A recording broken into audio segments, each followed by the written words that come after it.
জীবনে শান্তি ও মুক্তির জন্য সর্বদা জ্ঞান লাভ করুন, সত্যের পথ অনুসরণ করুন, সততার সাথে কাজ করুন, জ্ঞানী ব্যক্তির সঙ্গে যুক্ত থাকুন। সঠিক পথ অনুসরণ করলে জীবনটা অনেক সহজ হয়ে যায়। আসুন, কলকাতার একদম কাছে রয়েছে একটি বৌদ্ধ বিহার, যেখানে নিরিবিলি পরিবেশের মধ্যে কিছুটা সময় কাটিয়ে আসতে পারেন।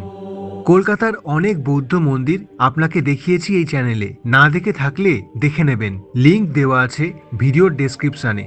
কলকাতা থেকে 17 কিলোমিটার দূরে এই বৌদ্ধ মন্দির, দক্ষিণেশ্বর থেকে মাত্র 10 কিলোমিটার। এখানে কিভাবে আসবেন, টোটো কিভাবে পাবেন, মন্দির কখন খোলা থাকে, জায়গাটা কোথায় অবস্থিত, ম্যাপের সাহায্যে ভালো করে বুঝিয়ে দেব। নমস্কার, আমি অরিত্র। সম্পূর্ণ ভিডিওটা দেখুন, আশা করি ভালো লাগবে। এক ছুটির দিনে বেরিয়ে পড়লাম কলকাতার ওপারে, অর্থাৎ পশ্চিম পাড়ে হুগলি নদীর ওপারে হাওড়া জেলায় ঘুরতে। গন্তব্য হাওড়া জেলার জয়পুরে অবস্থিত একটি বৌদ্ধ মন্দির দেখতে। এখানে কিভাবে আসবেন সেটা একটু বুঝে নিন। দুটো জায়গা দিয়ে ঢোকা যায়, এক হচ্ছে রাজচন্দ্রপুর, আরেকটা হচ্ছে জয়পুর। যদি সহজভাবে আসতে চান তাহলে ট্রেনে করে আসতে পারেন। কাছের রেলওয়ে স্টেশন হচ্ছে রাজচন্দ্রপুর স্টেশন। শিয়ালদা থেকে ডানকুনিগামী লোকাল ট্রেনে চেপে নেমে পড়ুন রাজচন্দ্রপুর। যদি হাওড়া থেকে ট্রেন ধরেন তাহলে নামতে হবে বালি স্টেশনে। তারপর বালি স্টেশন থেকে উপরে উঠে পাবেন বালি হল স্টেশন। সেখান থেকে আবার ডানকুনিগামী লোকাল ট্রেন ধরে নামতে হবে রাজচন্দ্রপুর। রাজচন্দ্রপুর স্টেশন থেকে টোটো পেয়ে যাবেন, যেটা আপনাকে গ্রামের রাস্তা দিয়ে সহজেই এখানে নিয়ে যাবে। যদি বাসে আসতে চান তাহলে ডানলপ বা দক্ষিণেশ্বর থেকে রাজচন্দ্রপুরের বাস পেয়ে যাবেন। আর যদি হাওড়ার দিক থেকে আসেন তাহলে জয়পুর নামতে পারেন। এখান থেকে টোটোয় করে জয়পুর মাকালতলা রোড ধরে যেতে হবে। তবে একটা জিনিস দেখলাম, এই জয়পুর রাজচন্দ্রপুর অঞ্চলে যেই ক্যালকাটা কডলিংক লাইনের রেল লাইনগুলো আছে, যেটা একদিকে ডানকুনি কানেক্ট করছে আর একদিকে আন্দুল কানেক্ট করছে, তার নিচের যে গাড়ির রাস্তা রয়েছে সেগুলো খুব ছোট, টানেলের মতন প্যাসেজ করা আছে। এখান দিয়ে বড় গাড়ি কোনো মতেই ঢুকবে না। বাইক, স্কুটি, সাইকেল, টোটো আর 4 চাকার ছোট গাড়ি ঢুকে যাবে, কিন্তু আমি গেছিলাম বড় গাড়িতে, তাই রাজচন্দ্রপুর দিয়ে যেতে পারলাম না। আপনি বাইকে আসলে রাজচন্দ্রপুর এসে এই ভেতর দিয়ে ঢুকে এই রাস্তা দিয়ে যেতে পারেন। আমরা চলে গেলাম জয়পুর স্টপেজে। এখানে বড় গাড়ি রেখে টোটো করে যাব বৌদ্ধ মন্দিরে। আমরা জয়পুর থেকে 10 টাকা জনপ্রতি টোটো ভাড়া করে গ্রাম্য পথ ধরে এগোলাম। রাস্তাটার নাম জয়পুর মাকালতলা রোড। শুনলাম এই রেল ব্রিজের নিচে বৃষ্টি পড়লেই জল জমে যায়।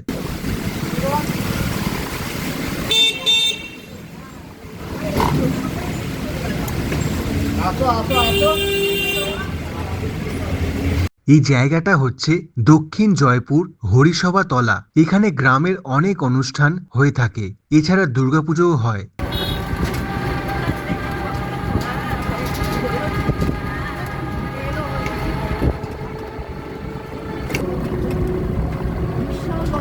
সাত আট মিনিট টোটোয় চড়ে চলে এলাম বুদ্ধা ইন্টারন্যাশনাল ওয়েলফেয়ার মিশন, আমাদের গন্তব্য।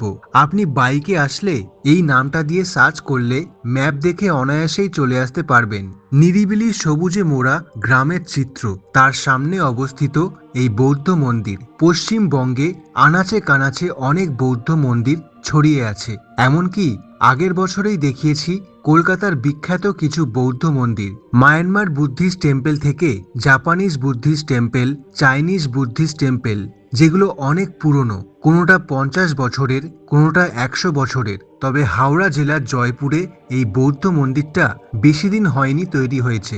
2017 সালের 11ই মে বাংলায় 27শে বৈশাখ তৎকালীন পশ্চিমবঙ্গের মুখ্যমন্ত্রী মমতা ব্যানার্জি এই বৌদ্ধ মন্দির বা এই মূর্তিটা উন্মোচন করেন, এবং বলা হয় এটা পশ্চিমবঙ্গের সবথেকে বড় বৌদ্ধ মূর্তি। উচ্চতায় 45 ফিট, তবে সঠিক কিনা বলতে পারবো না।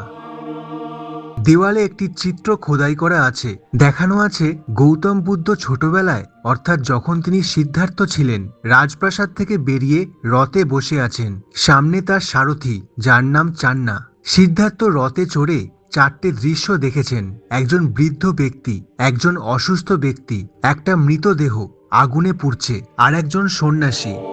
প্রতিষ্ঠা করেছেন আর্যপাল ভিক্ষু, যার ছবি এখানে দেওয়া আছে।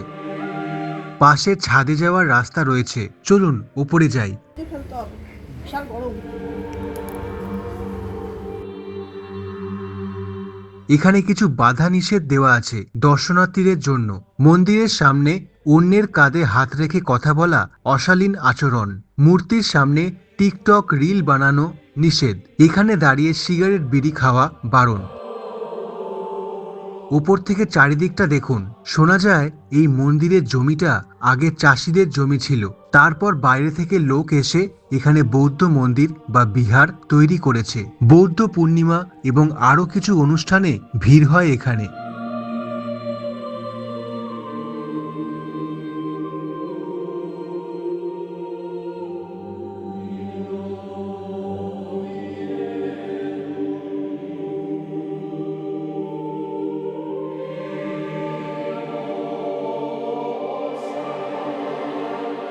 এই মন্দিরের ভেতরে দর্শন করবার সময়সূচি দেখুন।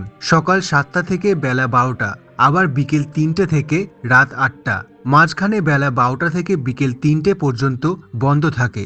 আর ভুল করে আমরা 12টার পরেই এসে পৌঁছলাম, তাই ভেতরটা দেখাতে পারলাম না, মাফ করবেন। যাই হোক, আপনিও আসুন, ঘুরে যান একটা দিন। তারপর মন্দির ছেড়ে সেই একই গ্রামের পথ জয়পুর মাকালতলা রোড ধরে ফিরে গেলাম জয়পুর হাইওয়েতে। তাহলে কেমন লাগলো? আপনার কমেন্টের আশায় থাকলাম। ভিডিওটায় লাইক করে যাবেন অবশ্যই। আপনি ভালো থাকুন, সুস্থ থাকুন। ধন্যবাদ।